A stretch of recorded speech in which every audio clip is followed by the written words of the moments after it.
Hi guys, तर स्वागत आहे तुमचं आमच्या या न्यू मिनी ब्लॉग मध्ये. आणि आज आम्ही चाललोय वॉटर पार्कला. तर चला आपण सोबत जाऊया. मग मी सगळ्यात पहिलं गाडीत बसून घेतलं आणि आमच्या इथून खेड जवळच हे वॉटर पार्क आहे, हे रिसॉर्ट आहे.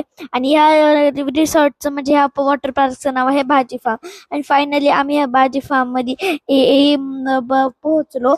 आणि मग माझी खुशी तर बघा. आणि मग मी गाडीमधून उतरले आणि आम्ही निघालो डायरेक्ट वॉटर पार्क कडे. इथं बाजूला शेत होतं आणि शेताच्या आत अलीकडेच वॉटर पार्क होतं. मग मी तर मस्त पैकी जात होते आणि खूप ऊन लागत होतं म्हणून पळत सुद्धा होते. आणि मग पळता पळता ते रिसॉर्ट सुद्धा आलं. हे अगदी खूप जवळ खेडमध्येच आहे. आणि मग आम्ही मस्त पैकी त्याच्यामध्ये एंटर झालो. पण सगळ्यात पहिलं तिथं हे भरायचं होतं, फीज. आम्ही हाफ डे घेतलं होतं. आणि मग आम्ही ते तिकीट वगैरे भरलं, पण भरायला एवढा वेळ लागला, तिथे एवढी गर्दी तर होती. आणि मग बघू शकता इथं मी तिकीट भरत होते आणि मी इकडं तिकडं बघितलं आणि आतमध्ये सुद्धा बघितलं मी कसं आहे काय. पण आतमध्ये एंटर नव्हते करून देतात कारण की आमच्याकडे ते बॅन नव्हतं. आणि मग माझी तर मस्ती बघा तुम्ही. आणि मग मी म्हणत होते की I am so excited to go for swimming. आणि मग मी इथं बघायला लागले की किती वेळ आहे अजून. आणि तिथं म्हणजे हे काय आहे. आणि मग मी बघू शकता तुम्ही, आम्ही तालुका खेड मध्ये आलो आहे. मी हेच म्हणत होते. फायनली आम्हाला हे बँड भेटलं आणि आम्ही आतमध्ये एंटर केलो. सगळ्यात पहिले तर मीच घेतलं कारण की माझं खुशीचा काही ठाव ठिकाणच नव्हता लागत. मी म्हणलं की आता मी सगळ्यात पहिलंच बँड बांधून घेते. मी पण बांधलं आणि मग स्वराने बांधायला घेतलं. अर्धे तर लोक आळंदी मधलेच होते. आणि मग स्वरानी आणि मी बांधलं. आणि मग बघू शकता आमच्या दोघींची खुशी किती मी एक्साइटेड होते. कारण की खूप दिवसातून मी इथं वॉटर पार्कला आले होते आणि हे माझं फर्स्टच एक्सपिरियन्स होता भाजी फार्म मधला. बघू आता पुढे किती आपण भारी एक्सपिरियन्स करतो. हे तर मग सगळ्यात पहिलं आम्ही एंटर झालो. बघू शकता ना किती सुंदर होतं.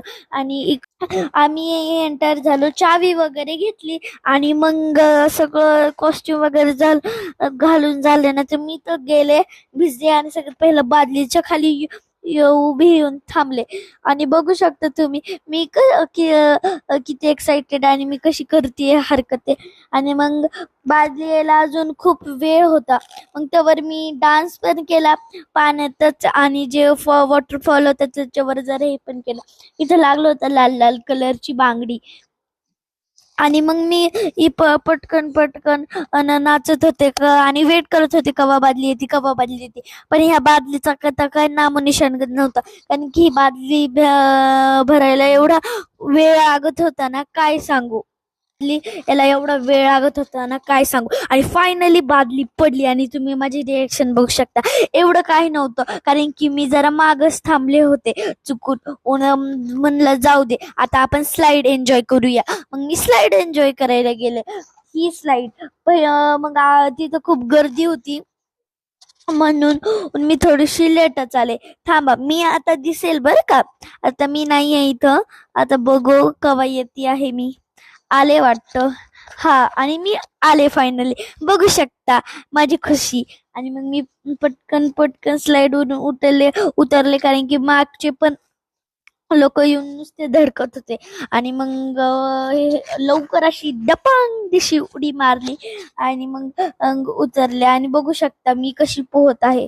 आणि मग नंतर आम्ही गेलो रेन डान्स कडे बर का. आता तुम्ही ओळखा मी कोणता डान्स करतीये. मी करतीये हे बादल बरसा बिचोली सावंत को पाणी. आणि मग डान्स करून पायपाच्या हेल्पने ते पाणी पडत होतं. आणि मला तर एवढं मस्त वाटत होतं ना. मी बघा किती एन्जॉय करत होते. आणि नंतर मग ते बंद पण व्हायला लागलं. असं वाटत होतं की तिथून पाऊसच येतोय. आणि आणि आणि मग मी एवढा डान्स केला की काय सांगू. म्हणजे घरी आल्या पायच दुखायला लागले. आणि नंतर मग बाबा बोलले की आता आपण दुसऱ्या याच्याकडे जाऊ. तर बघू शकता मी आम्ही गेलो याच्या काय म्हणते त्याला, अम्ब्रेलाच्या खाली गेलोय. तिथे थोडेसे फोटो वगैरे काढले. मग माझ्या डोक्यामध्ये खुराफाती आयडिया आली. मी बोललं कानाला, तू असं गुडघ्यावर तू छोटा आहे म्हणून तू असं गुडघ्यावर बस आणि आणि ही पोज दे. आणि मग मी बोललो, स्वरा तू तू तू उभी थांब. तुझी हाईट मीडियम आहे आणि मी डायरेक्ट उभी थांबते. मग आम्ही असा काहीतरी फोटो काढला आणि डान्स पण केला. आणि मग याच्यामध्ये गेल्यानंतर हो वॉटरफॉल मग खूप भारी होता. मग त्याच्यामध्ये हे केलो आणि मग बाबा बोलले स्लाइड करू. मी बोललो हा स्लाइड करू. मग फर्स्ट ह्या स्लाइड मध्ये एन्जॉय केला. ही स्लाइड तर मी घसरूनच खाली आले. मग म्हटलं ही स्लाइड पण मस्त आहे. आता आपण करूया दुसरी. आता आपण करूया थोडीशी स्विमिंग. बघा माझी स्विमिंग येते जमतीये का नाही मला सांगा. थोडीशी स्किल, कारण की नाकासारखं पाणी जात होतं माझ्या. आणि मी गॉगल्स पण आणले होते. आणि नंतर ट्राय केली मी ही दुसरी स्लाइड पण मला काही एवढी खास नाही वाटते, पण मज्जा आली. मग मी डायरेक्ट उडी मारली आणि आणि परत थोडीशी स्विमिंग केली. पण नुसतंच नाकात पाणी पाणी पाणी जात होतं. म्हणलं जाऊ दे. आणि नंतर मग ही लास्ट मोठी स्लाइड ट्राय केली. ह्याच्यामध्ये मला एवढं भारी वाटलं की सांगूच नाही शकत. आणि मग ती स्लाइड करून झाल्यानंतर मी घसरून खाली आले म्हणून मी तर रडत होते. आणि नंतर मग मी मोठ्या पूल मध्ये गेले, उडी मारली, पण मला काहीच नाही झालं. मी तर त्या पूल मध्ये डान्स करत होते. म्हणलं आता जाऊ दे, मी तर डान्स करतेय ना आणि तुम्ही पण एन्जॉय करते. मग मी तर डायरेक्ट बाबाच्या खांद्यावरच बसले होते. आणि मग आम्ही थोडस एन्जॉय केलं तिथं. आणि एवढं मस्त वाटलं नाही या बाजी फार्म मध्ये. तुम्ही पण नक्की ट्राय करा. मग मी सगळं कपडे चेंज करून वगैरे आले आणि मग केस विचरायला घेतले. आणि एवढं हे बाजी फार्म खेड मध्ये एवढं चांगलं आणि एवढं मस्त आहे ना. मला तर हे बाजी फार्म खूप आवडलं. आणि मी म्हणजे खूप दिवसानंतर, म्हणजे मला सांगू, मी 1 वर्षानंतर असं वॉटर पार्कला नाही तर कुठेतरी आले होते. आणि मग आम्ही एवढं एन्जॉय केलं मस्त. आणि मग मस्त पैकी मी केस विचरायला घेतले. हवा पण मस्त सुटली होती इतकी. आणि मग हवा सुटली होती म्हणून मी गाडीत बसले. तुम्हाला कसं वाटलं माझा व्लॉग कमेंट मध्ये नक्की सांगा. तोपर्यंत बाय बाय.